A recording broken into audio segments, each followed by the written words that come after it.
Biggest thing you should take from this whole thing: content is king. Content is king. You need content, and you need a steady flow of good content. Music videos, web series, promotional links, email blasts are still the most effective way to market out there, period. They're still crushing Facebook, they're still crushing Twitter. Email blasts are killing it, believe it or not. You just have to be, like I said, you have to personalize it. And also, a huge thing that I'm sure a lot of people in this room know about are social media. Social media is incredible for new music promotion.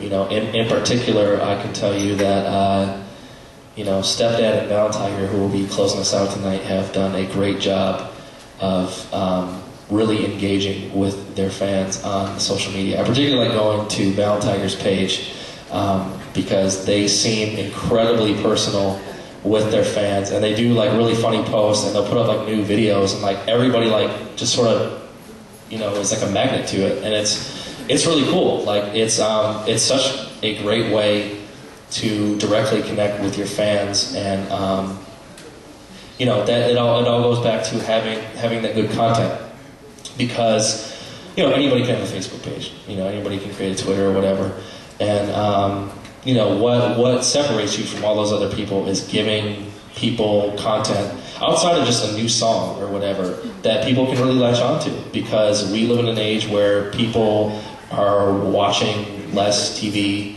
listening to less radio, and if they want to hear something, they go on YouTube, they go on their Facebook, like, oh yeah, my friend posted this link for this band, on down the line. Check out Valentiger's page if you haven't. Facebook.com/ValentigerMusic. Indeed. Check them out for a good example of that, because they do an excellent job of engaging with their fans and building more fans, as well as Stepdad too. Stepdad's really good at that. And giving them stuff that the fans can really take a hold to and pass around to their other friends. That's the ultimate goal of social media, because social media, you keep it within your friends and it spreads, and kind of a digital word of mouth. Big question that I always get, and that's always kind of talked about in the industry folks community, is MySpace still relevant? MySpace is interesting. MySpace is desperately trying to rebrand themselves right now. They are more than likely going to be bought out by Facebook, or at least partnering with Facebook, because at this point, the market share for them is a little low, so they're kind of hurting right now.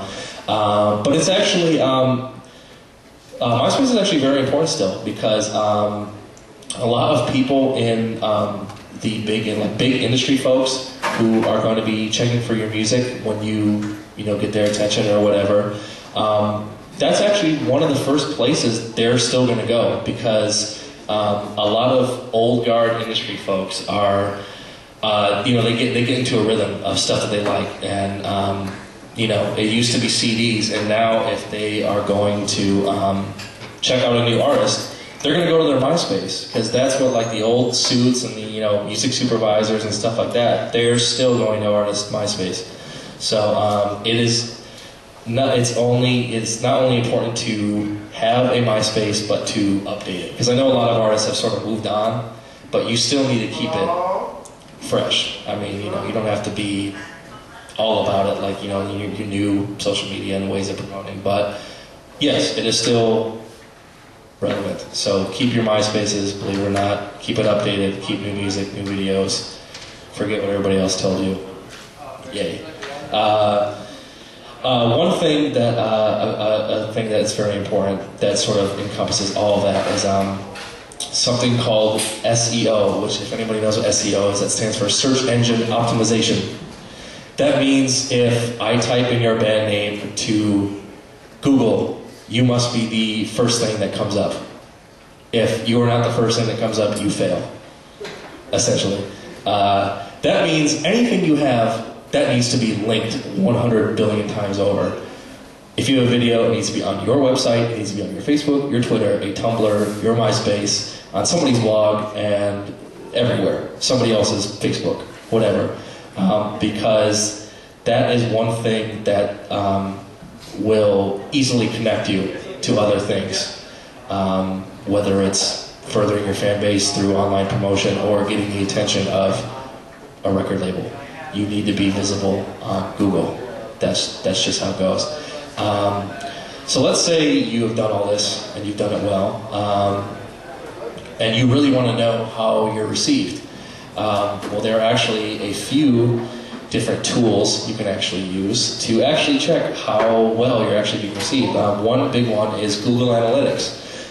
Google Analytics can be used through, Google Analytics you can use for anything really, music or not. You can actually get graphs and reports on how many times you're being downloaded, how many times people are visiting your page, and it'll be actually a full line graph where you can see your progress clearly, and it can break it down by week, day, month, so on and so forth. Another one that I really like, and they're partnered with Hello Music, is a site called Next Big Sound. Next Big Sound is essentially comparing how you as an artist stand up to other artists. You can compare yourself to the fan bases of up to 4 artists at a time. So it's really cool. So say the Ski Town Boys want to see how close they are to Sublime. They can type in their name versus Sublime and just see how how they stack up in terms of views and downloads and clicks and all that. Actually, if you go on your for those of you who have like Facebook fan pages, maybe you've seen this. If you're an administrator, you can actually see how many impressions or clicks rather have been on whatever you posted, and you can get like a feedback percentage, meaning how many people give you the little thumbs up thing or commented. So that's really cool, and it's really helpful because it really lets you know how well you're doing, and it's free. And as long as you're smart enough to take that data and build off of it, it's an incredible resource.